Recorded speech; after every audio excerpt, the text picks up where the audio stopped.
In April 2008, Safer Stronger Neighbourhoods was officially launched across Avon and Somerset. Safer Stronger Neighbourhoods is all about working with our partners, volunteers and communities to identify local problems, the possible causes and best solutions. Now every neighbourhood has its own team dedicated to delivering safer, stronger neighbourhoods to its residents. Each of the teams consists of a sergeant, beat managers, police community support officers, or PCSOs for short, special constable and PCSO support. Neighbourhood teams provide residents and key partners with a single point of contact, someone they know they can speak to about the issues that directly affect them. Providing local people with local services remains at the heart of what we in the police authority are trying to achieve. We believe that the way to achieve effective, quality policing is by building solid relationships that are developed not just with our communities, but with our partners in the community too. We aim to ensure that people living and working within Avon and Somerset are confident, not only that they will receive an excellent service when they contact the police, but also that their neighbourhood teams know their communities, listen to their concerns and work to tackle their priorities. Engaging communities and issues that affect them is so important. The PACT process, partners and communities together, enables the residents to set priorities for the police and other partnership agencies. Very much. These are the 3 priorities we've agreed tonight. We're going to take these away, talk to our partner agencies. The PACT process helps to identify these issues through a partnership meeting. Actions are agreed on the best way forward in order to solve those problems, and the results are fed back to the community at the next meeting. So I've got great positive results for your 3 priorities. This form of community engagement is helping neighbourhoods take control of the issues that matter to them. It is making a real visible impact across Avon and Somerset. One of the areas that we noticed had deteriorated was the ponds, which is where we are now. The area is suffering from quite a lot of underage drinking, antisocial behaviour, some criminal damage, and had fallen into quite a bad state of repair. It's been quite run down, it's been susceptible to antisocial behaviour, and the culture around here was really not to visit the pond. And people had lost ownership of the area that they live in, which was pretty sad really. So I liaised with the local ward councillors to discuss what possibilities we could do. We attended local meetings and discussed the idea of having a clean-up day.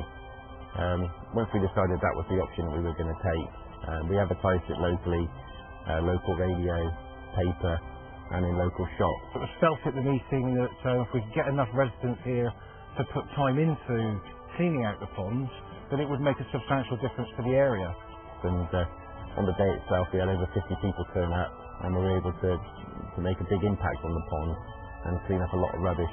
Since the clean-up day, I'm happy to say, you know, I come into the park and I've got young families sat having picnics all around the pond. You've got, you know, young toddlers using the park as well as the teenagers using it as well. You only got to look behind me at the ponds here where you can actually see ducks swimming now, where I've never seen ducks before in this pond. So I think it's a testament to everybody's hard work that they've put in to show what can be done. The problem was that over a period of time some really offensive graffiti had been written on the wall behind us. And it's an area that has been used to kind of absorb kind of abusive remarks from one group of people to another, which has created an environment which feels very hostile, uncared for, and it's not lit, so it's quite a vulnerable space for people to use. So together with the parish council, youth groups and other community teams, we raised some money to buy the paint. We identified groups of young people that would be interested in changing it and actually doing a sort of constructive graffiti project rather than just tagging the area, as a way of actually creating a sense of their own identity and doing something positive in the area. Now that's been completed, it has been sort of upgraded the look of the area, made people feel safer. We've had a lot of positive feedback, particularly when we were actually doing the project. Like I say, a lot of people use this area, and people have been very excited and impressed by the transformation of the place. They all agree 100% improved. People coming in and out of Hill because it's the first time we see it, feel better about the area. This is actually just the beginning of the project. It started something which is going to continue. This isn't going to stay like this permanently.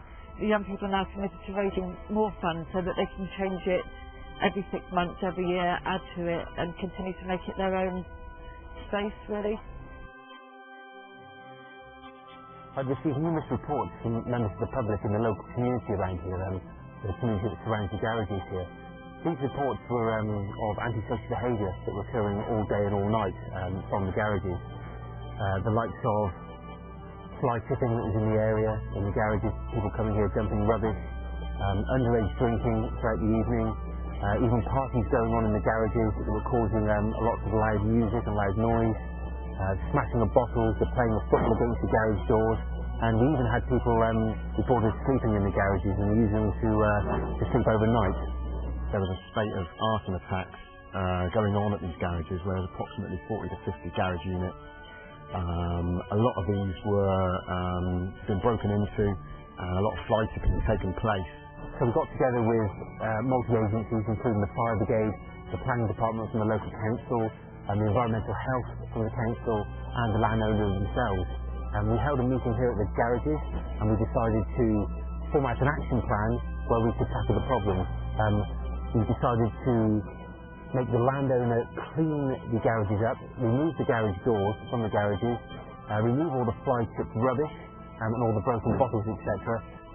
It's been really positive and encouraging to hear the feedback that's been fed back directly to the police about how pleased the residents are in the area, about how the remedial measures now have made it a much safer place to be. And the place is generally back to where it was when I moved in here 35 years ago. It's becoming reasonably pleasant again. After the action plan was completed, we revisited it to make sure there wasn't any problems, and we spoke to members of the local community. And one lady in particular, whose garden backs onto these garages, has thanked us very much for our actions and was very pleased with it. Her words were that she can actually sleep well at night now without the fear of being woken up due to the antisocial behaviour that was going on. We are extremely proud of what we've achieved so far, but there is still much to improve. Over the next year, we hope to build upon the success of Safer, Stronger Neighbourhoods and learn from best practice across our region. If we are to make our neighbourhoods even safer and even stronger, we need to hear your opinions. What do you think of Safer, Stronger Neighbourhoods? Is it making a difference to your organisation and helping you to deliver community safety? Is it embedded in your communities? How could it be improved? Safer, Stronger Neighbourhoods can only truly happen if all partners and communities work together. Help us build on what we've achieved and plan today the neighbourhoods of tomorrow.